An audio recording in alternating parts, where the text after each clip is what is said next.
আজকাল নাকি উৎসব সবার জন্য সুখের বার্তা নিয়ে আসে না। এক শ্রেণী উচ্ছৃঙ্খল মানুষের জন্য অনেক সাধারণ মানুষ উৎসব এলেই আতঙ্কে থাকেন। শব্দ দানব ডিজে বক্সের তাণ্ডবে বুকে কাঁপুনি ধরানো আওয়াজে বহু সাধারণ মানুষের প্রাণ আজ ওষ্ঠাগত। পুজোর শেষে মূর্তি বিসর্জনের নামে রাস্তায় যেভাবে উচ্ছৃঙ্খল আচরণে মত্ত হয় এক শ্রেণীর পুজো উদ্যোক্তারা, তা দেখে সাধারণ মানুষ তো বটেই, এমনকি খোদ রাজ্যের মন্ত্রী পর্যন্ত সামাজিক মাধ্যমে উদ্বেগ প্রকাশ করেছেন। নতুন ট্রেন্ডে একদিকে চলছে শব্দ সন্ত্রাস, আর অন্যদিকে ধর্মের ঐতিহ্যকে নষ্ট করার চেষ্টা। হিন্দু শাস্ত্র অনুসারে মর্তবাসী চোখের জলে মা দুর্গাকে 1 বছরের জন্য বিদায় দেন বিসর্জনের দিন। কিন্তু বর্তমানের বিসর্জনের ট্রেন্ড দেখে মনে হয় মাকে বিদায় দিতেই এরা আনন্দে আত্মহারা। শুধু দুর্গা মাকে কেন, যে কোনো পুজোর মূর্তি বিসর্জন মানেই বিষাদের সুর। কিন্তু বর্তমানে তা দেখে মনে হয় না। তাই প্রশ্ন জাগে, এই কি আমাদের পূজা পার্বণের ঐতিহ্য? এই ট্রেন্ডে গা ভাসিয়ে না দিতে পারলে কি উৎসব পালন হবে না? সাধারণ মানুষ প্রশ্ন করছেন, প্রশাসন কেন কোনো ভূমিকা নিচ্ছে না? বিশেষজ্ঞরা বলছেন, যতক্ষণ না কোনো অভিযোগ না করা হয় ততক্ষণ পুলিশ বা পলিউশন বোর্ড কোনো পদক্ষেপ নিতে পারে না। কেউ যেচে ঝামেলা ঘাড়ে নিতে চান না। তাই প্রশ্ন জাগে, উৎসবের নামে এই উচ্ছৃঙ্খল আচরণ কি দিন দিন বাড়তেই থাকবে? উৎসব এলে কি সাধারণ মানুষের এই বিকট শব্দের দাপট এবং নেশাগ্রস্ত উচ্ছৃঙ্খলদের তাণ্ডব সহ্য করতে হবে? মানুষকে কি ধরে নিতে হবে যে এই সমস্যার কোনো প্রতিকার নেই, নাকি এই দায়িত্ব নিতে হবে অন্য কারো? নমস্কার, আমি দীপেন, আর আপনারা দেখছেন নিউজ ভ্যানগার্ড।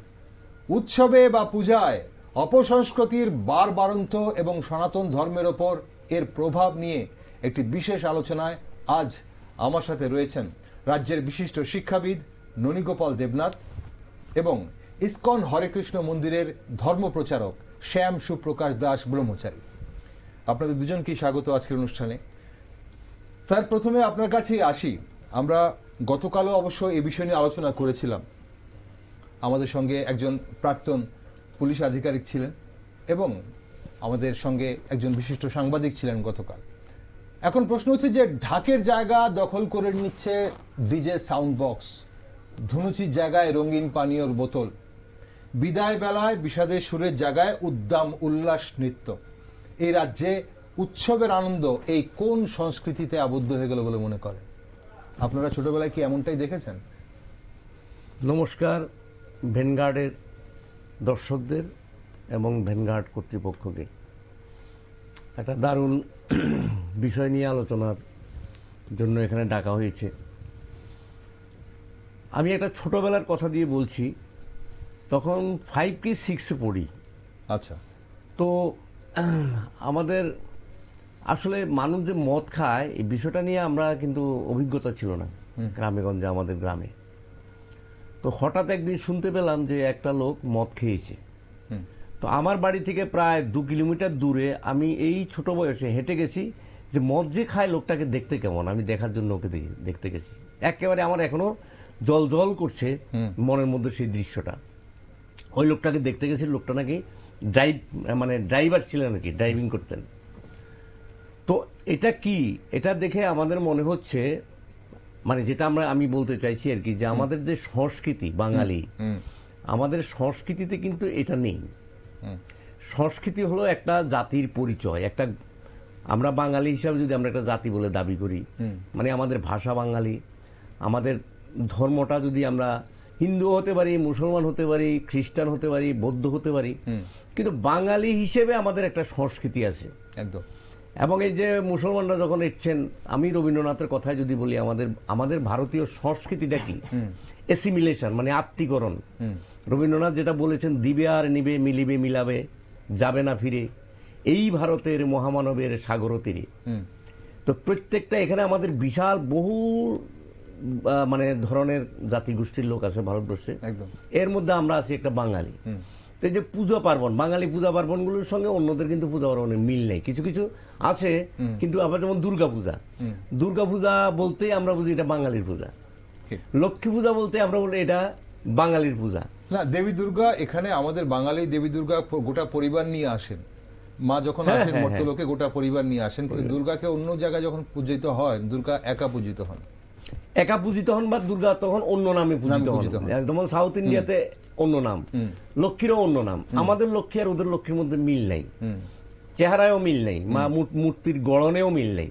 তাহলে এটা হলো বাঙালির সংস্কৃতি। আর এখন এই পুজোটা মা তো সপরিবারে আসেন, আমাদের মঙ্গলের জন্য আসেন।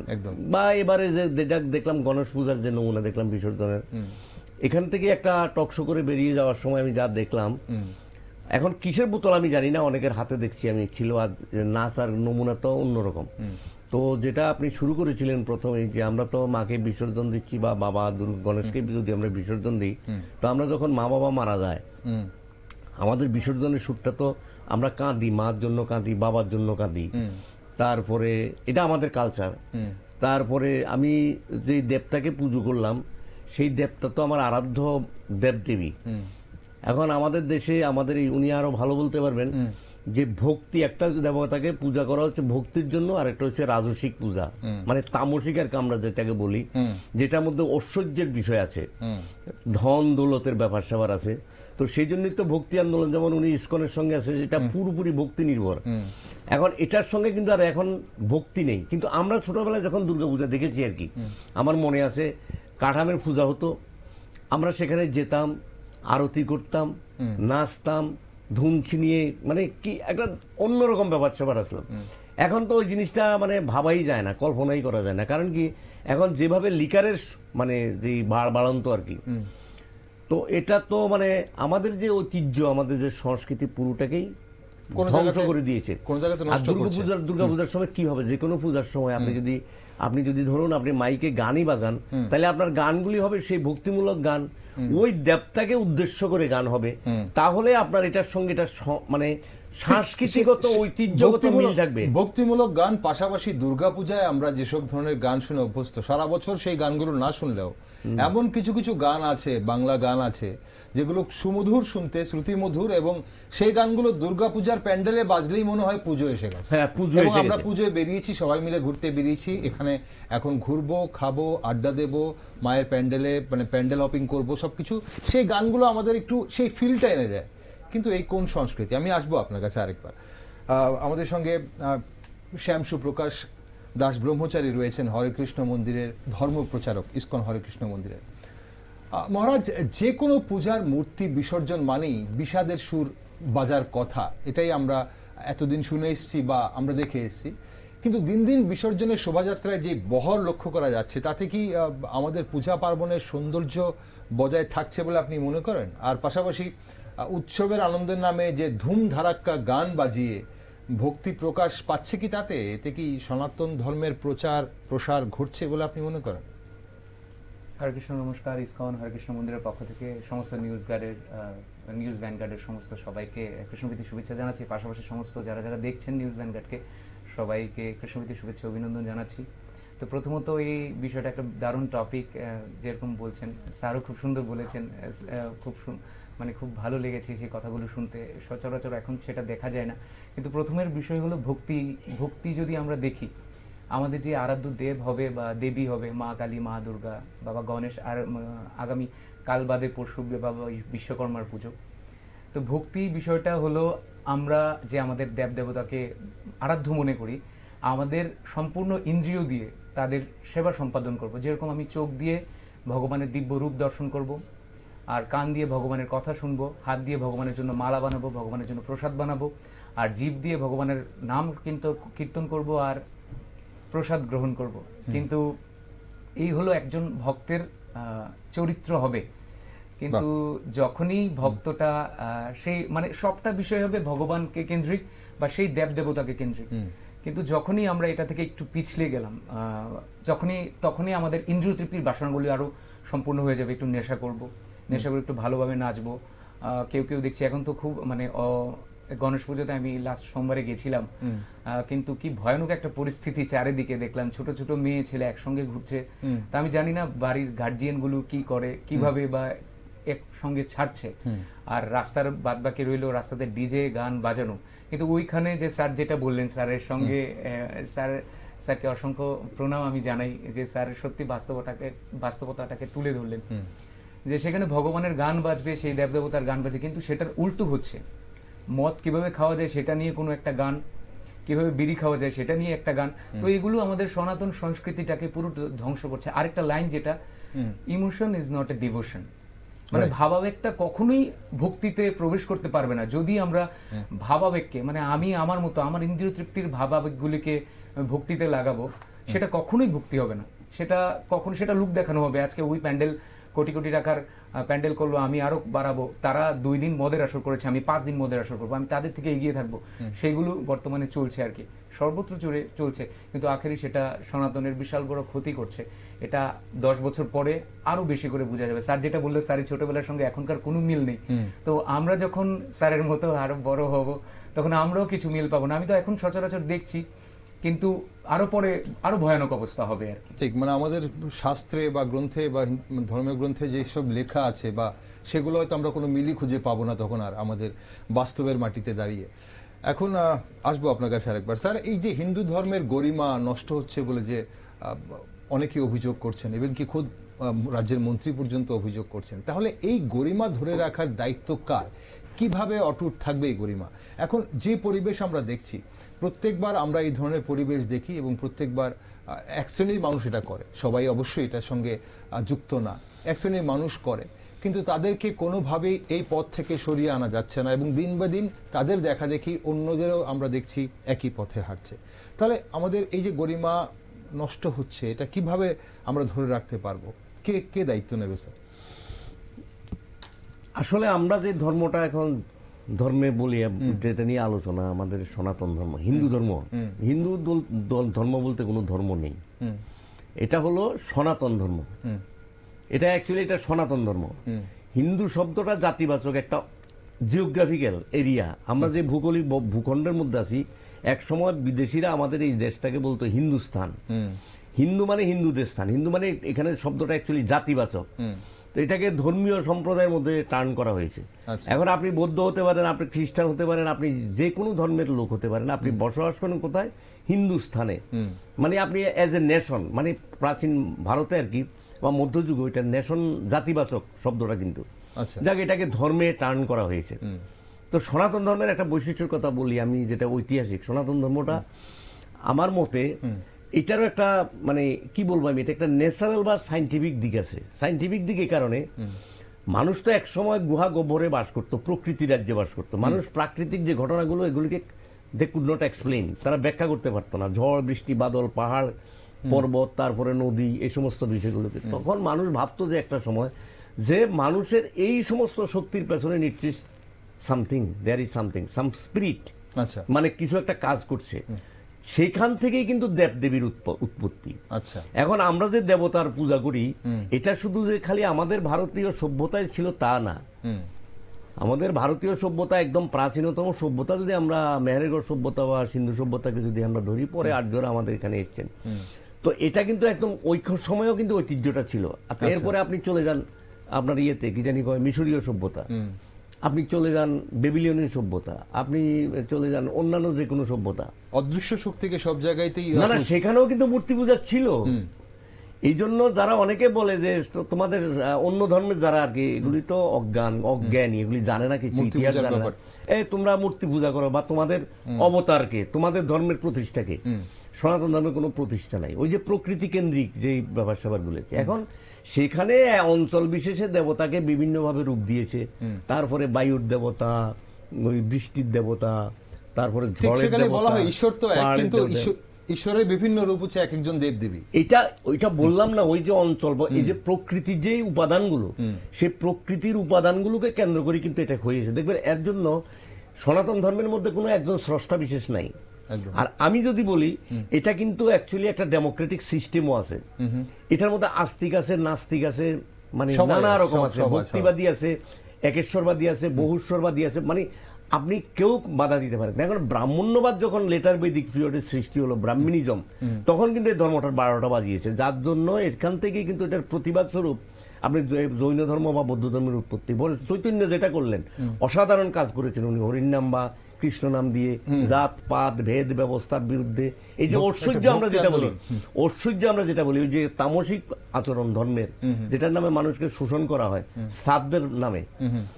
এখন হচ্ছে কি, যখন সামন্ততন্ত্র যখন আমাদের দেশে হলো, দাস সমাজ থেকে সামন্ততন্ত্রের মধ্যে, তখন কিন্তু ওই ধর্মের ওই যে দিকটা আচার সর্বস্বটা কিন্তু সেখানে ঢুকে গেল। এই তখন থেকে এটার সঙ্গে যুক্ত হলো পুরোহিততন্ত্র, ব্রাহ্মণ্যবাদ, এই বরবাদ করে দিয়েছে কিন্তু ওই জায়গাটা থেকেই। আচ্ছা, এখান থেকেই কিন্তু আমাদের যে ধর্মের যে মহান মহত্বটা ছিল সনাতন ধর্মের, এই মহত্বটা কিন্তু সেখানেই নষ্ট হয়েছে, যার জন্য অনেক মহাপুরুষের জন্ম হয়েছে। তারা সাম্যের কথা বলেছেন, সামন্ততন্ত্রের কথা বলছি আমি, কি সামন্ততন্ত্র থেকে এলো রাজতন্ত্র, এটা একটা রাষ্ট্রশক্তি। এই রাষ্ট্রশক্তি পুরোহিততন্ত্রকে প্রমোট করত। তো এখনো আমাদের সমাজে যেটা হচ্ছে, আপনি যেটা বললেন আমাকে, যে এটার পরিণামটা কি, এটা কন্ট্রোল করতে পারে একমাত্র রাষ্ট্রশক্তি যদি নজর দেয়। এখন রাষ্ট্র যদি প্রমোট না করে, তাহলে কিন্তু ধরুন আপনি ক্লাবগুলি, এগুলিকে অনেক সময় তো ভোটের কাজে ব্যবহার করা হয়, পলিটিক্যাল এদের পেছনে থাকে, শক্তি থাকে, যার দরুন এই সমস্ত হয়। না হলে যদি পুলিশ প্রশাসন কাজ করে না কেন? পুলিশ প্রশাসন অনেক সময় যায় না এই কারণে যে গেলে যদি কোন রাজনৈতিক দলের রুলিং গভর্নমেন্টের এই সাপোর্ট আছে কিনা বা কিছু আছে কিনা, তো সেই ভয়ে অনেক সময় দেখা যায় যে ওই যে বললো কমপ্লেন না হলে আমরা ইয়ে করতে পারবো না। আপনার রাস্তায় যদি একটা লোককে যদি খুন করে ফেলে, পুলিশ কি সেখানে যাবে না? তার বিরুদ্ধে কেস মামলা নেবে না? এটা এখন সাধারণ মানুষের অসুবিধা হচ্ছে। সাধারণ মানুষ তার প্রতিবাদ সামাজিক মাধ্যমে প্রতি বছর এই সময়গুলোতে করে থাকে।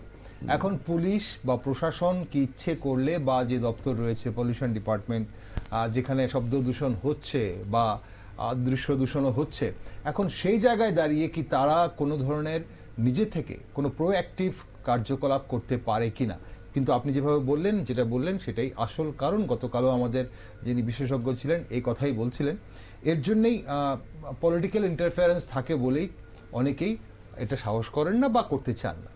এখন প্রশ্ন হচ্ছে, আমরা বুঝে নিলাম এটা আমাদের একটা দিক, কিন্তু আমাদের ধর্মটাকে, আমাদের এই যে সনাতন ধর্মকে, এই যে আমরা যে কার্যকলাপগুলো হচ্ছে, তাতে কি সনাতন ধর্মের ভালো হচ্ছে, নাকি আগামী দিন, যেটা আমাদের সঙ্গে আজকে ধর্ম প্রচারক রয়েছেন উনিও বলছিলেন যে আগামী দিনে এমন একটা হবে যে আসল রীতি রেওয়াজগুলো হারিয়েই যাবে। এখন আমরা রথযাত্রার সময় শোভাযাত্রা দেখি, সেখানে নাচ গানও হয়, কিন্তু সেই নাচ গান আমাদের সংস্কৃতি কিংবা ধর্মকে আঘাত করে না। কিন্তু এই যে সার্বজনীন পুজোগুলোতে এমন হচ্ছে কেন? মহারাজ, পার্থক্যটা কোথায় দেখেন আপনি? কেন সেখানেও তো আমরা দেখি নতুন প্রজন্মের এবং নবপ্রজন্মের ছেলে মেয়েরা নাচ করছে একসঙ্গে, সেখানে এই যে কিছুদিন আগে রথযাত্রা গেল, সেটা একরকম হয়, গান বাজছে, ধর্মের গান বাজছে, যেটা প্রাসঙ্গিক গান। কিন্তু এই যে সার্বজনীন পুজোগুলো, বা সার্বজনীন পুজো কেন, আমরা বাড়িঘরেও দেখি আজকাল, যে কোনো বাড়িঘরে ছোটখাটো পুজোতে হয়, পুজো যেমনই হোক না কেন, রাস্তায় একটা ডিজে বড় সাউন্ড বক্স নিয়ে বেরোনো, আর পাশাপাশি রাস্তা বন্ধ করে সেখানে অ্যাম্বুলেন্স, সববাহী গাড়ি, মাস্টার বাড়ি, টিচারের বাড়িতে যাওয়া ছেলে মেয়েদের আটকে সেখানে হই হুল্লোড় চলে। এই পার্থক্যটা কোন জায়গায়, কেন এমন হয়? পার্থক্যটা হয়েছে আমাদের গোড়ায় গলদ। এটা হলো, আমরা সব বিষয়ে, ভারতবর্ষ একটা গণতান্ত্রিক দেশ, তো সেখানে যেরকম সবার প্রথম যেটা অধিকার শনাক্ত করাটা দরকার, সেটা গভর্নমেন্টের দরকার, অধিকারটা দিতে হবে। ধর্মের জন্য শিক্ষার কিছু অধিকার আমাদের দরকার, যেটা একদম কোথাও নেই। মানে ধর্মশিক্ষার যেরকম আমাদের সাইকোলজির ভাষায় কিছু কথা আছে যে পরিবার হলো সমাজের ক্ষুদ্র সংস্করণ বা ক্ষুদ্র রূপ। তো পরিবারে যদি আমরা ধর্মশিক্ষাটা না পাই, সেটা আমরা বাইরে গিয়ে কিভাবে সেটা ফলন করব, বা ধর্মের মতো আচরণটা কিভাবে করব? যেটা আপনি যেটা বললেন, আমাদের রথযাত্রাতে বিভিন্নভাবে সেখানে তো নতুন নতুন ইউথরা প্রচার করছে, ইউথরা নৃত্য করছে, সঙ্গীত করছে, একদম। তো ওখানে একরকম, আর আমাদের সর্বজনীন দুর্গা উৎসব কমিটিতে বা বিভিন্ন পুজো কমিটিতে আরেক রকম কেন? এটার একমাত্র যেটা বিষয়, সেটা হলো আমাদের ইসকন বলুন, সমস্ত ধর্ম সংস্থাগুলো, এখানে আমাদের বিশেষত ইসকনে, মানে সেখানে ধর্মগ্রন্থকে পারফেক্টলি, সেটা বাচ্চাটা ক্লাস 2 থেকে যেরকম পড়া শুরু করে বই, বা ক্লাস 1 থেকে বা কেজি বা কিন্ডার গার্ডেন থেকে শুরু করে যেরকম, পাশাপাশি ধর্মটাও শিখছে সে বাড়িতে। তার বাবার কাছ থেকে সকালে ঘুম থেকে কখন উঠতে হবে? ব্রহ্ম মুহূর্তে উঠতে হবে, মানে সূর্য উদয়ের আগে উঠতে হবে, উঠে তুলসী পুজো করতে হবে, ভগবানকে পুজো করতে হবে, ভগবানের ভোগ নিবেদন করতে হবে। এই যে একটা শুরু হয়ে গেল, ভগবানের দিব্য নাম করতে হবে, তারপরে তার স্টাডি, পড়াশোনা সে করবে। সবটা ভগবান কেন্দ্রিক হবে। সে কিন্তু পড়াশোনাও করছে, আচ্ছা, সে পড়াশোনার পাশাপাশি ভক্তিটাও করছে, কিন্তু যেটা আমাদের বিভিন্ন ক্লাবের বাচ্চাদের কেন বলবো, বড়রাই ভক্তির সঙ্গে যোগ নেই, তো বাচ্চারা তো দূরের কথা। তো যার জন্য আমি বাড়িতেই ভক্তিটা পাচ্ছি না, তো আমি ভক্তিমূলক আচরণ করবো। ভগবান সম্পর্কে আমি জানছিই না, যে আসলে যে আমার ভগবান আছে, আমি মা দুর্গার কথা বলছি, মা কালীর কথা বলছি, যার পুজো করছি, বাবা বিশ্বকর্মার পুজো করছি, গণেশের পুজো করছি, আমাদের সনাতন ধর্মের ওনার যে গ্লোরি, সেটাই আমরা জানি না। তো আমি কি জন্য আমি ওনার সামনে একটা উদ্যম নৃত্য করছি, অথচ জানি না আমি কি করছি। আর সবচেয়ে বড় বিষয় হলো আমাদের বাংলা সাহিত্যের ইতিহাসে মনসামঙ্গল একটা বিশাল বড় কাব্য, কিন্তু এবার যা আমি মোবাইলে দেখেছি মনসামঙ্গলের কীর্তনে যা যা হয়েছে, মানে মোবাইলে তো চলে আসে সোশ্যাল মাধ্যমে, এটা মনসামঙ্গলের কীর্তনকে একদম বিশ্রী করে দিয়েছে। মানে সে একটা মা মনসার গ্লোরি করা, সে একটা মা মনসার এই যে একটা সামাজিক রীতিনীতি, সেটা যুগ যুগ ধরে চলে আসছে ভারতের মাটিতে বা বাংলার মাটিতে, সেটা আমরা জানি না বলে মা মনসার কীর্তনে লুঙ্গি ডান্স ঢুকিয়ে দিচ্ছি, মা মনসার কীর্তনে আমরা মুন্নিবাদ নাম হয়ে ঢুকিয়ে দিচ্ছি। এগুলি ধর্মের নামে শুধু যোজ্যতি হচ্ছে, যার জন্য আমরা নিজেই কিছু বলতে পারবো না আমাদের ধর্ম সম্পর্কে, যেটা আমরা বাড়িতেই শিখছি না। ঠিক, আমার এখন সেটাই প্রশ্ন হচ্ছে, আপনি যেভাবে বললেন এখন এই কথাটা একদম বাস্তব কথা। তাহলে আমরা কোথায় নিয়ে যাচ্ছি? আমরা কি সত্যি কি বুঝতে পারছি বা জানি আমরা আমাদের দুর্গাপূজা আমরা কেন করি, গণেশ পূজা আমরা কেন করি? এটা কি শুধুই একটা জাস্ট মানে উৎসব যেখানে আমরা যা খুশি আর নতুন পোশাক পরে আনন্দ করতে পারি, নাকি তার ধর্মীয় রীতিনীতিগুলো আছে? কে দেখবে? এই যে আমাদের ধর্মীয় রীতিনীতিগুলো যদি কোনোভাবে তার ঐতিহ্য যদি সৌন্দর্য যদি অক্ষুণ্ণ না থাকে, ক্ষুণ্ণ হয়, সেগুলো দেখার দায়িত্ব কার? আমরা দুর্গাপূজার কথাই যদি বলি, দুর্গাপূজার এই যে ভাসান, যেটা আমরা বারবার বলছি যে মা দুর্গা 4 দিনের জন্য আসেন বাপের বাড়িতে, দশমীতে যখন মা বিদায় নেন তখন কিন্তু সেটা বিষাদের সুর। 1 বছর জন্য মা চলে যাচ্ছে আবার স্বামী গৃহে, বাপের বাড়ি ছেড়ে। তো সেখানে মাকে যখন আমরা নিয়ে আসি, মা যখন আসেন তখন যে আনন্দটা থাকে, সেই আনন্দটা কিন্তু বিদায়ের দিন থাকে না। কিন্তু তাহলে এই যে আমাদের একটা কালচার গ্রো করেছে, আমাদের এই যে সংস্কৃতি এখন, যে বিদায়ের সময়, বিসর্জনের সময় যে উদ্দাম নৃত্য করতে হবে, এবং মায়ের মূর্তির জায়গায় রয়েছে দড়ি দিয়ে বাঁধা গাড়ির ওপর, আর নিচে আমরা যা খুশি করব, সেটা কি সত্যি মেনে নেওয়া যায়? এটা কে দেখবে? স্যার, এই যে আপনি কিছুক্ষণ আগে বলছিলেন কার দেখার দায়িত্ব, এখন বিভিন্ন ক্লাবের বা যারা পুজোর উদ্যোক্তা যারা, সেই তাদের মধ্যে যে একটা কিছু প্রতিযোগিতা চলে, এবং সেই প্রতিযোগিতার অনেকেই সেখানে পুরস্কৃত করেন তাদেরকে, সেই লাইটের জন্যে, থিমের জন্যে, এই বাগেরা বাগেরার জন্য। এখন এই প্রতিযোগিতাগুলো কতটা ভূমিকা রাখে এই ধরনের অপসংস্কৃতিকে আমন্ত্রণ জানানোর জন্য? যারা উচ্ছৃঙ্খলতা করছে আগামী দিনে তাদেরকে যদি এই ধরনের পুরস্কারগুলো থেকে বাদ দিয়ে দেওয়া হয়, যে আমার ধর্মীয় রীতিনীতি না মেনে যারা এই কাজগুলো করছে বা সমাজের যারা ক্ষতি করছে বা সমাজকে, সাধারণ মানুষকে অতিষ্ঠ করে তুলছে, তাদেরকে যদি পুরস্কার থেকে বাদ দিয়ে দেওয়া হয়, তাহলে কি কোনো ধরনের লাভ হবে বলে মনে করেন আপনি? পুরস্কারটা প্রথমত দেখতে হবে কেন দেওয়া হয়। ভক্তির জন্য দেওয়া হয় না, কিন্তু সিমসাম বা যারা মানে কতটা শান্তি শৃঙ্খলা সুন্দরভাবে সেটা করেছেন। এখন জৌলুস বইমেলাতেও দেখা যায় কে ডেকোরেশন, কত বইমেলার ইয়েটা কি জানি, প্যান্ডেলটা কত সুন্দর করে করেছে, তার দোকানে কি বই আছে, ভালো বই বিক্রি করছে কি খারাপ বই বিক্রি করছে, সেটার জন্য কিন্তু হচ্ছে না। তো এইরকম আপনার এখন এটা তো আমি বললাম তো, এটা রাষ্ট্রশক্তির একটা প্রমোশন। এই জিনিসগুলোকে এইভাবে করা নিছক আনন্দের মধ্যে। আপনি যদি পশ্চিমবঙ্গের কথা যদি ধরেন, এবারে যে সাম্প্রতিক ঘটনা, একটা নৃশংস ঘটনা, একটা মেয়েকে মানে এর সাথে কিভাবে আর মারা যায়, খুন করা যায়। এখন রাজ্যের মুখ্যমন্ত্রী বলছেন আপনারা পুজোয় ফিরে আসুন, আনন্দ করুন, মানে ওইটা ভুলে যান, উৎসবে ফিরে আসুন। তো উৎসবটাকে এখন হচ্ছে কি, এখন রাষ্ট্র শক্তি যারা রাষ্ট্র পরিচালনা করে, এখন দেখবেন যে মন্দির সংস্কৃতির কথা যদি আমরা বলি, মন্দির কারা ভক্তি দিয়ে, যারা ভক্তি ভরে মন্দির বানায়, এখন মন্দির বানায় কর্পোরেটরা, ওই বিড়লা কোম্পানি বানায়, এই কোম্পানি সেই কোম্পানি বানায়, যাদের টাকা আছে তারা মন্দির বানায়।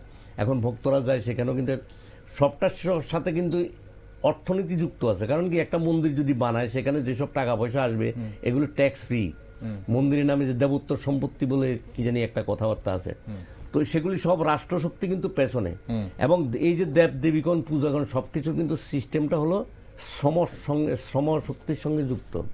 একটা দরিদ্র কৃষক, তার আপনি মনসার কথা বলছিলেন না, উনি জানি বলছিল, আপনি বললেন মনসা পূজার কথা, উনি বলেছেন মনসা মঙ্গলের। মনসা কার দেবতা? এই যে আমরা যে মঙ্গল কাব্যের যে দেখি, গরিব মানে কি, আমরা যাদেরকে দলিত শ্রেণী বলি, মানে অচ্যুত অস্পৃশ্য, স্বর্গ থেকে বিতাড়িত সমস্ত দেবতারা এখানে পুজোর জন্য এসেছেন। চাঁদ সদাগর যদি পূজা না করতেন, মানুষই দেবতা করে। দেবতা কিন্তু সৃষ্টি করে কে? মানুষ। আমি যদি কোনো দেবতাকে যদি আমি পূজা না করি, সেই দেবতার 2 পয়সার দামও নাই। যেমন হরি বা ব্রহ্মা বা বিষ্ণু, এরা আস্তে আস্তে পেছনে চলে গেছে, কৃষ্ণ সামনে এসছেন। ঠিক আছে, একসময় খুব বিষ্ণুর পূজা হতো, দেখবেন প্রাচীন যে মন্ত্রগুলো আছে সব বিষ্ণুকে, ওং বিষ্ণু ওং বিষ্ণু, উনি আরো ভালো বলতে পারবেন। কিন্তু বিষ্ণু কি সেভাবে এখন পূজিত হন? বিষ্ণুর আরেক রূপ। না না, আরেক রূপ। আমি সেদিন বাইক চালাতে চালাতে ভাবছিলাম যে আমি যদি একজন নতুন দেবতা সৃষ্টি করি এরকম ভাবে, তাহলে এই দেবতারও কিন্তু পুজো হবে। একটা মন্দির যদি করে দিই, কিচ্ছু না, আমি শুধু একটা পাঁচালি তৈরি করব, করে ছেড়ে দেবো, পুজো আরম্ভ হয়ে গেছে, এটা যে কোনো একটা কিছু নাম দিয়ে। তো দেবতাগুলির উৎপত্তি তো মানুষ করে, এখন কর্পোরেটরাও করছে। ঠিক আছে, কারণ এরা বিড়লা মন্দির আছে, বিড়লা কি কোনো দেবতা? তো আমরা বিড়লা মন্দিরে যাই, এরকম অমুকের মন্দিরে যাই, তমুকের মন্দিরে যাই, এই সমস্ত মন্দিরগুলো। তো এখন কর্পোরেটরা ঢুকে গেছে এই জগতে। তো আপনার এই যে পূজাগুলি 10 লাখ 20 লাখ 30 লাখ 40-50 কোটি 1 কোটি টাকা মূল্যের যে বাজেট হবে, এটা এইভাবে করতে হবে সেটা। তো এখানে কিসের ভক্তি কোথায়? এখানে তো ভক্তি নাই, মানুষের সেবামূলক কাজও নাই, কে কত করতে পারে। তারপর বাজেটের একটা অংশ যায় ওই লিকারের জন্য। ঠিক আছে, তো এইটাই তো দেবতা, যদি দেবতারা তো মঙ্গলের প্রতীক নাকি, তো মঙ্গলের প্রতীক হলে ওনারা দেখেন না এই সমস্ত কাণ্ডকীর্তিগুলি হচ্ছে, এটা তো শাস্তি দেওয়া হতে। আপনি দুর্গা পূজা এলে আমার কাছে, আমি ব্যক্তিগতভাবে যদি মনে করি, ইস যদি 3-10 দিন এখানে ঝড় বৃষ্টি লেগে থাকতো, তাহলে অন্তত এই সমস্ত ডিজে নাচ বা এই গানগুলো আর শুনতে হতো না। না, জগন্নাথের মন্দিরে আপনি রথযাত্রা বলছেন, আপনি বলুন তো দেখি, রথযাত্রা 10 বছর আগের সঙ্গে এখন অনেক ডিফারেন্স। গাক না কীর্তন করো, নাচের নমুনাটা দেখেন। আমি তো এবার দেখলাম এখানে পুরো রাস্তা দখল করে কি নাচ। তো জগন্নাথের সংস্কৃতি ঠিক আছে, জগন্নাথের রথ যদি বানায়, উনি বলবেন, আমার হয়তো ডিফার করবেন। জগন্নাথের রথ আমি যেটা বলেছি, আমি আগে এতটা জানতাম না, চৈতন্য মহাপ্রভুর উপর একটা গ্রন্থ লিখলাম, এটা লিখতে গিয়ে আমি দেখলাম জগন্নাথের সিস্টেমটা মহাপ্রভু যেখানে যেটা করেছেন ইয়েতে, ওই যে পুরীতে বা আগেও ছিল, এটা কাঠের হতে হবে। আপনি একটা লোহার পেরেকেও সেখানে লাগাতে পারবেন না, সবটা সম্পূর্ণটাই কাঠের হয়। আপনি সেখানে একটা পেরেক লাগাতে পারবেন না, এবং এই বছরে যে কাঠটা ব্যবহার করছেন রথে, সেটা এর পরের বছর আপনি ব্যবহার করতে পারবেন না। উনি আমার থেকে ভালো বলতে পারবেন। ঠিক আছে, কিন্তু এখন দেখা যায় কি, লোহার রথ যেটা ঘটলো ওই আমবাসাতে, আর ইয়েতে কুমারঘাটে যে ঘটনাটা ঘটলো, লোহার রথ যাতে একবার বানালে আর যাতে না। আমরা সেদিকে আবার রথের দিকে ঢুকি না আজকে, কেন আমাদের আজকের যে মূল বিষয়টা ছিল, এই বিষয়টাতে আপনি কিছু মনে করেন মহারাজ, যে এই যে বিভিন্ন কম্পিটিশন গুলো হচ্ছে বিভিন্ন ক্লাবের মধ্যে, প্রতিযোগিতা, এবং এই প্রতিযোগিতার মধ্যে যদি এই ধরনের কোনো অপসংস্কৃতি থাকে ক্লাবে, যেটাকে আমার ধর্মকে আঘাত করে, তখন এই প্রতিযোগিতাগুলোর থেকে যদি তাদেরকে মানে না রাখা হয়, তাহলে কি কোনো ধরনের পুরস্কৃত না করা হয় বা এই প্রতিযোগিতার বাইরে রাখা হয় তাদেরকে, তাহলে কি মনে হয় কোনো বোধগম্য হবে বা তাদের বোধোদয় হবে? প্রথমে আমি গভর্নমেন্ট অফ ত্রিপুরার কাছে একটা প্রার্থনা করতে চাই, যে যারা যারা আমাদের এইটাকে ক্লিয়ারিফিকেশন করতে হবে, প্রতিযোগিতা মানে যেটা বিচারকের আসন, বিচারকের আসনে কারা কারা থাকছেন, সেখানে অবশ্যই একজন শিক্ষাবিদকে রাখতে হবে স্যারের মতো, সেখানে অবশ্যই একজন ধর্মপ্রচারককে রাখতে হবে, আরো সিনিয়র যারা যারা যারা শাস্ত্রজ্ঞ পণ্ডিত তাদেরকে রাখতে হবে, সেখানে অবশ্যই একজন ডিজাস্টার ম্যানেজমেন্টের কর্তৃপক্ষের অফিসারকে রাখতে হবে, সর্বদিক দিয়ে পুলিশ কর্মকর্তাকে রাখতে হবে, সব দিক দিয়ে বিচার করাটা দরকার। শুধুমাত্র লাইট দিয়ে মানে তাকে যাচাই করাটা চলে না।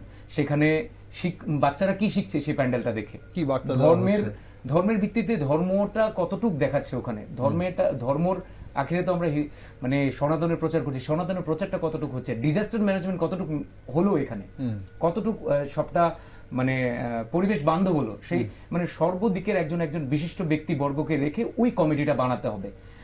যেই কমিটির মধ্যে আমরা জানি না মানে বিশেষজ্ঞ টিম কারা কারা থাকেন। তো গভর্নমেন্ট অফ ত্রিপুরাকে আমি বলবো যে মানে অনুরোধ করবো আর কি, যে আপনারা সব মানে বিশেষজ্ঞদের রাখবেন, একজন বিশেষজ্ঞ প্রত্যেকটা এরিয়ার, তখনই দেখবেন যাচাইটা পারফেক্ট হবে। ঠিক। আমরা আসলে শুধু আমরা যারা পুজোর উদ্যোক্তা তাদের উপর সম্পূর্ণ দোষটা চাপিয়ে না দিলেও বোধহয় আমরা পারি, কারণ এই যে অপসংস্কৃত কথা বলছি, হয়তো অনেকেই, আমিও বলছি, আমাদের পরিবারে এমন অনেকেই হয়তো ছোটরা আছে যারা জানি না দুর্গাপূজা কি, দুর্গাপূজার ইতিকথা কি, দুর্গাকে কেন পূজা করা হয়, গণেশ ঠাকুরকে কেন পূজা করা হয়, কালী লক্ষ্মী কেন আসে, কেন লক্ষ্মী ঠাকুরকে বাড়িতে আবার কালী ঠাকুরকে আবার আমরা সার্বজনীনভাবে পুজো করি, এখন কালী ঠাকুরকে সারা বছর বাড়িতেও পুজো করা হয়। এই যে আমাদের ধর্মে কি বলা আছে এবং পৌরাণিক কাহিনীগুলোতে কি বলা আছে সেগুলোকে তাদের কাছে পৌঁছে দেওয়ার দায়িত্ব কিন্তু আমাদের বড়দের। আমরা সত্যি কি পেরেছি, আমরা কি এই ধর্মের গুরুত্বটা তাদের কাছে অবধি পৌঁছে দিতে পেরেছি? এবং এই গুরুত্ব না পৌঁছে দিতে পারারই হয়তো আজকে যে পরিবেশ আমরা দেখছি সেই পরিবেশের সৃষ্টি হয়েছে।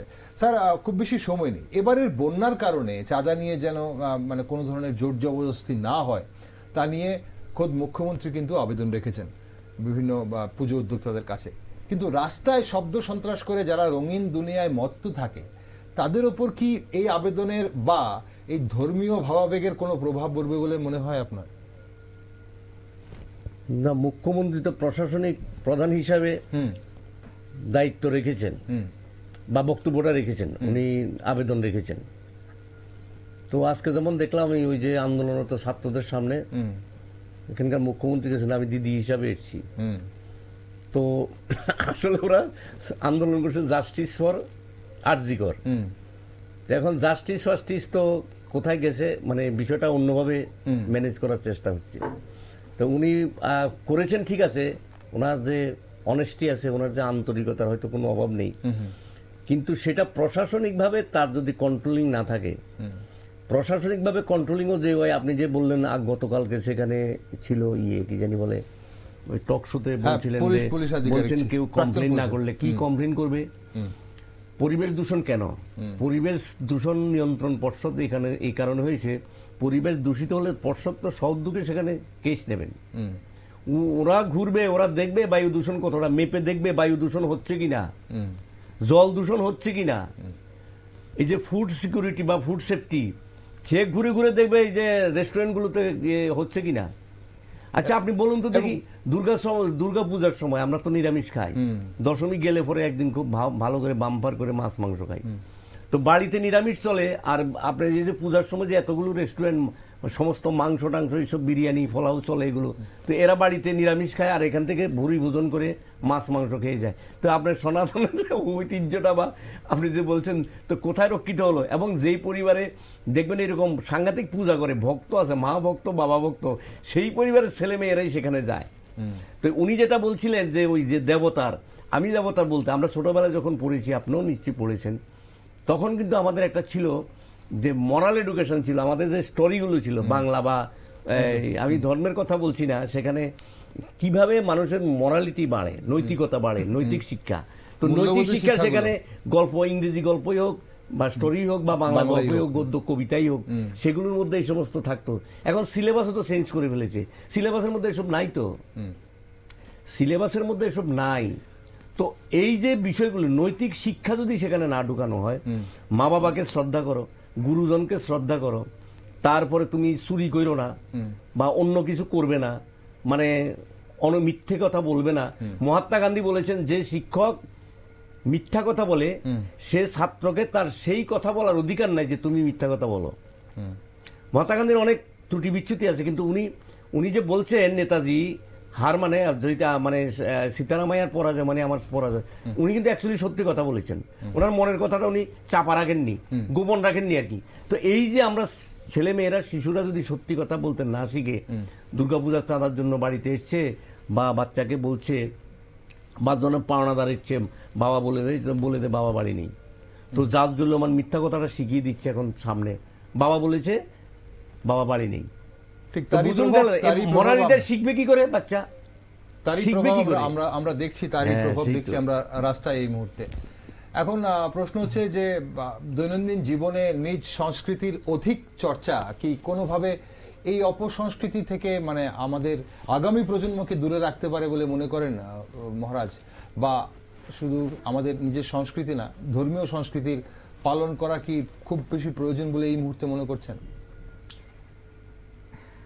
প্রথমত হলো ধর্মীয় সংস্কৃতি, আপনাকে যে মানে আপনি ধর্মীয় সংস্কৃতিকে বাদ দিয়েও কিছু করতে পারবেন না। যদি বাদ দেন সেটা ওই অপসংস্কৃতির মতো হয়ে যাবে। আচ্ছা, তো ধর্মের পথে চলাটা অত্যন্ত দরকার। যেরকম স্যার যেটা বললেন নৈতিকতা, যদি আপনি ধর্মের বিষয়টা জানেন, যেরকম স্যার কিছুক্ষণ আগে মহাপ্রভুর কথাও বলেছেন যে মহাপ্রভু কিছু আমাদের গাইডলাইন দিয়ে গেছে, সেই গাইডলাইন অনুযায়ী যদি আমরা চলি, একটা ভালো ভক্তের কোয়ালিটি না মানে ভক্তের কিছু চরিত্র দিয়ে গেছেন, কি কি করলে ভক্ত হওয়া যায় বা কি কি করলে আমরা ভগবানের প্রতি আমাদের যে ডিভোশনটা সেটা আরো বাড়বে। যখন আমাদের ভগবানের প্রতি ডিভোশন বাড়বে তখন আমরা নিজেই বুঝতে পারবো আমাদের এই জড়জাগতিক চাহিদাগুলির প্রতি আমাদের মানে চাহিদাটা কমে যাবে, এইগুলো চাহিদাগুলো থাকবে না। যেরকম আমি একটু ভালো করে নাচবো, দু একজন আমাকে দেখবে, আমাকে দেখে আকৃষ্ট হয়ে নাচবে, সেটা না। যখন একজন ভক্ত ভগবানের আরাধনা করবে, সেই ভক্তকে দেখে আরেকজন বলবে বা তুমি খুব সুন্দর আরাধনা করছো ভগবানের, তো তোমার ভগবান সম্পর্কে আমাকে কিছু তুমি বলো। তো যতক্ষণ না পর্যন্ত আমরা নৈতিকতাটা শিখবো, স্যার যেটা বললেন স্যারের কথা অনুযায়ী, ততক্ষণ ধর্মের পাশাপাশি মানে নৈতিকতার পাশাপাশি ধর্মটা অঙ্গাঙ্গিভাবে যুক্ত। ধার্মিক না হলে আপনি নৈতিকতা কখনো শিখতে পারবেন না। আর অনৈতিক ব্যক্তি কখনো সমাজের ভালো কাজে আসবে না। সেটা সমাজের অনৈতিক ব্যক্তিরা সমাজের শুধু ধ্বংসই করতে পারে, সমাজের কখনো ভালো করতে পারে না। ঠিক, খুব সুন্দর। স্যার, একটা শেষ প্রশ্ন, রাজ্যের ক্লাব কালচার কি দিন দিন নিয়ন্ত্রণহীন হয়ে উঠছে বলে আপনার মনে হয়? সংস্থায় যারা গুরুজনরা রয়েছে তাদের গুরুত্ব কি কমে যাচ্ছে, নাকি আজকের প্রজন্ম দিশাহীন হয়ে পড়ছে? একদম পুরো নিয়ন্ত্রণহীন। কে নিয়ন্ত্রণ করবে? নিয়ন্ত্রণ কে করবে? করার লোক নেই তো কার কথা শুনবে কে? ওই যে আমি বললাম প্রথম থেকেই তো এটা শুরু হয়েছে। আপনি যদি গোড়ায় যদি গলত থাকে তাহলে আপনি এটাকে কন্ট্রোল করতে পারবেন না। তো বয়স্ক মানুষ কোনো কোনো ক্লাবে দেখছি বয়স্ক মানুষরাই কন্ট্রোল মানে পূজা টুজা করছেন, ওরা চাঁদা কালেকশন করছেন, তো ওনারাও তো চাঁদার জন্য বাড়িতে গিয়ে হুমকি দিচ্ছেন। এরা তো বয়স্ক, এত বাচ্চা ছেলে না। বা যেখানে দেখা যায় যে না ওখান থেকে হবে না এইভাবে, তাহলে সেখানে দেখা যায় ছেলেদের পাঠাচ্ছেন, ইয়ং ছেলেদেরকে পাঠাচ্ছেন। তা আপনি গিয়ে কমপ্লেন করবেন, আচ্ছা ঠিক আছে ম্যানেজ করে নেন। কি ম্যানেজ করবে? একটা লোকের দেওয়ার সাধ্য থাকতে হবে তো নাকি? তো এত সাদার ইয়েটা কেন? ব্যাপারটা হচ্ছে যারা রাষ্ট্র পরিচালনা করে তাদের মধ্যে যদি নৈতিকতা না থাকে, এটা তো নিচের দিকে ফিল্টারের ওয়াটার মতো নিচের থেকে চুয়ে চুয়ে পড়বে। তো আপনার শিক্ষা সংস্কৃতি মান লোক বা ওই ধরনের ব্যক্তিত্বদের যদি আপনি সম্মান না করেন, সেই দিকে যদি আপনার ঝোঁক যদি না যায়, ঠিক আছে অনেক কথাই বলার আছে, তো সময় তো না, এত কথা বলাও যাবে না। তো আপনার এই দিনগুলো তো এই জিনিসগুলো তো আস্তে আস্তে প্রমোটেড হবে নাকি? এগুলি তো প্রমোটেড হবে এবং সবটার সঙ্গে আপনার ভোটিং পলিটিক্স আছে যুক্ত। এখন তাহলে কি করা স্যার? সময় নেই আর বেশি। দুজনের কাছেই আপনাদের কাছে, আপনারা তো আলোচনা করলেন আমাদের এই দিকগুলো, এবং সবাই একই স্বরে বলছে এই দিকগুলো কেউই মেনে নিতে পারছে না। সাধারণ মানুষরা সবাই অতিষ্ঠ হয়ে উঠেছে। এখন এই বারবারন্ত কিভাবে কমবে আগামী দিন? এটাকে কিভাবে আমরা আমাদের সংস্কৃতিতে ফিরিয়ে আনতে পারি? দুর্গাপূজা যে এই জিনিসগুলো ছাড়াও আনন্দ করা যায়, সেটা কিভাবে আমরা পৌঁছে দেব বা আমরা কি করতে পারি? এটা আমি আবার যদি ওই মহাপ্রভুর কাছে আসি, চৈতন্য উনি একজন লড়াকু মানুষ, বিপ্লব করেছেন। এত বড় বিপ্লব ভারতবর্ষে আর কেউ করেনি। চৈতন্য যে ফাইটটা করেছেন, উনি বলছেন এই যে আচার সর্বস্বতার বিরুদ্ধে, বলছে একবার হরির নামে যত পাপ করে, জীবের সাধ্য নাই তত পাপ করে। কেন বলেছেন উনি? ওই যে মদ মাংস খাওয়া, অপরের সম্পত্তি হরণ করা, চুরি চামারি করা, তারপরে জোর করে চাঁদা আদায় করে পুজো করা, বাবা স্বর্গে যাবে গরু দান করা, তারপরে বিশাল ব্যাপার যে ধর্মীয় যে আচার সর্বস্বতা, সেগুলোর বিরুদ্ধে সেগুলিকে কন্ট্রোল করার জন্য, ধর্মীয় নামে শোষণকে, মানুষের পকেট কাটাকে বন্ধ করার জন্য চৈতন্য কিন্তু এই সহজ পদ্ধতিতে দেখিয়েছেন। কারণ কি দেখেছেন, এই দেশে, আমাদের এই দেশে ধর্ম ছাড়া হবে না।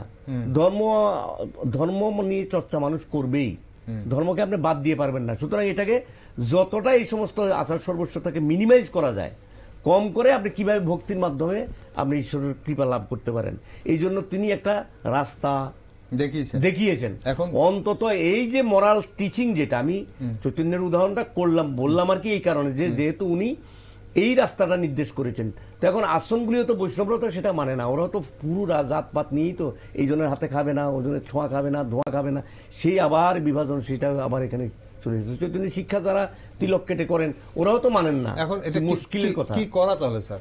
কি করছেন না সেটা পরের বিষয়, আমরা আলোচনা করেছি। এখন কি করা, মানে কিভাবে বন্ধ হবে? আমাদের অনুষ্ঠানের সময় বন্ধ হবে এই তো, মানে সবচেয়ে সবটার ক্ষেত্রেই হলো জনজাগরণ। পাবলিক যদি সচেতন না হয়, সব যদি আমরা ইন্ডিভিজুয়াল হয়ে যাই, তাহলে কিন্তু হবে না। আমরা কোনোদিন ভাবতে পেরেছি এই যে ওয়েস্ট বেঙ্গলে যে সাধারণ পরিবার যারা একই ফ্ল্যাটে থেকে এই ফ্ল্যাটের দরজা সেই ফ্ল্যাটের দরজা চেনে না, এখন কিভাবে মাঠে নেমে এসছে। এখন সবাই যদি সংঘবদ্ধভাবে হয়, রাষ্ট্রশক্তি করবে না, ভোটের রাজনীতি আছে, অন্য ব্যাপার আছে, কিন্তু মানুষের মধ্যে যদি চেতনাটা বাড়ে, বা ধর্মীয় যারা আছে, যেমন ওনারা যে সমস্ত আশ্রমগুলি পরিচালনা করেন, সেখান থেকে যদি ওনারা এই লেসনটা দেন যে এটা কোনো ধর্ম হতে পারে না, এটা কোনো ধর্মীয় কোনো ব্যাপার না, তাহলে কিছু করা যেতে পারে, কিছু করা যেতে পারে। ওকে মহারাজ, আপনি কি মনে করেন, কিভাবে আপনি ইয়াং জেনারেশনকে বিলং করেন, আপনি ইয়াং জেনারেশনকে রিপ্রেজেন্ট করেন, এখন কি মনে হয়, আপনি নিজে একজন ধর্মপ্রচারক, যেভাবে আমাদের ধর্মের ঐতিহ্যকে মানে ক্ষুণ্ণ করা হচ্ছে এবং দিন দিন যেই বারবারন্ত হচ্ছে এই অপসংস্কৃতির, এর থেকে কিভাবে বেরিয়ে আসবো আমরা, কি করা যেতে পারে? এটা থেকে একটাই মাত্র উপায় বেরিয়ে আসা, সেটা হলো আমাদের এখন বর্তমানে যারা বাচ্চা আছে, যাদের মা পড়াশোনা করেছে, মা বাচ্চাদের ধর্মীয় কিছু রীতি রেওয়াজ বাড়িতে শেখাতেই হবে। যদি মা হলো ঘরের প্রথম শিক্ষক, মা যদি এই কাজটা করে তার সন্তান অবশ্যই ভালো হবে। এখন বর্তমানে দেখা যাচ্ছে মা মোবাইল নিয়ে ব্যস্ত, বাচ্চার মতো ব্যস্ত, যার জন্য এই পরিমাণ বিশৃঙ্খলাটা সমাজে তৈরি হয়েছে। আর রইল বাকি, মাকে প্রথম বাচ্চাদের শেখাতে হবে, আর সবাইকে আমাদের পূর্বজরা যা যা কিছু নোটিফিকেশন করে গেছিলেন, যা যা কিছু লিখে গেছিলেন, সেই শাস্ত্রগুলি অধ্যয়ন আমাদের অন্ততপক্ষে, আমরা জানি আমরা যখন অসুস্থ হই তখন আমাদের ওষুধ খেতে ভালো লাগে না। একজন সুগার পেশেন্টকে বলবেন আপনি মিষ্টি খাবেন না, উনি মিষ্টিটাই খাবেন একদম। তো আমাদের ভালো না লাগলেও আমাদের তেতোটা খেতেই হবে সুস্থতার জন্য। আমাদের ধর্মীয় শাস্ত্র গ্রন্থগুলি পড়তে হবে, ন্যূনতম রোজ দিন, আপনি পারছেন না সময় নেই 10 মিনিট করে পড়তে হবে, তখন আমরা জানবো কি আছে ওখানে। আর আমরা না জানলে এরকম অজ্ঞতায় আমরা ভুগবো, আর যার জন্য আমাদের দ্বারা সমাজে এরকম উচ্ছৃঙ্খলা সৃষ্টি হবে, যার জন্য সমাজের কোনো উন্নতি হবে না, সমাজ শুধু বিপথেই চালিত হবে। অসংখ্য ধন্যবাদ আপনাদের দুজনকে, আছে আপনারা এই গুরুত্বপূর্ণ আলোচনায় অংশগ্রহণ করলেন। স্যার আপনাকেও ধন্যবাদ, মহারাজ আপনাকেও ধন্যবাদ। দর্শক বন্ধুরা, উৎসবের আনন্দকে দিন দিন হাইজ্যাক করে চলেছে ডিজে সাউন্ড বক্স। ঢাক ঢোল এখন নিয়ম রক্ষার্থে বাজে, এতে একাধারে বাড়ছে শব্দ দূষণের মাত্রাও। সাধারণ মানুষ পুলিশ প্রশাসনের গা ছাড়া মনোভাবকে দায়ী করছে। প্রথম থেকেই যথাযথ পুলিশি অভিযান চললে এই শব্দ দূষণ কিছুটা হলেও কমানো সম্ভব হতো, এমনটাই ধারণা করছেন অনেকেই। বর্তমানে পুজো পার্বণে, বিসর্জনে, বিবাহ, বাড়ি থেকে শুরু করে একাধিক অনুষ্ঠানে কিন্তু এই সাউন্ড বক্সের ব্যবহার হচ্ছে যথেচ্ছ। তাই এই অপসংস্কৃতির কবল থেকে কিভাবে মুক্ত হওয়া যাবে তা এখন কোটি টাকার প্রশ্ন। এবছর বন্যার আবহে আসন্ন শারদ উৎসবে শব্দ দূষণের তাণ্ডবে কি সামান্য পরিবর্তন হবে? বিভিন্ন ক্লাবগুলো কি ব্যতিক্রম কিছু ভাবতে পারবে? তা অবশ্যই সময় বলবে। তবে প্রশাসন এ ব্যাপারে কি উদ্যোগ নিচ্ছে সেদিকে নজর রাখছি আমরা। তাই আপনারা চোখ রাখুন শুধুমাত্র নিউজ ভ্যানগার্ডে।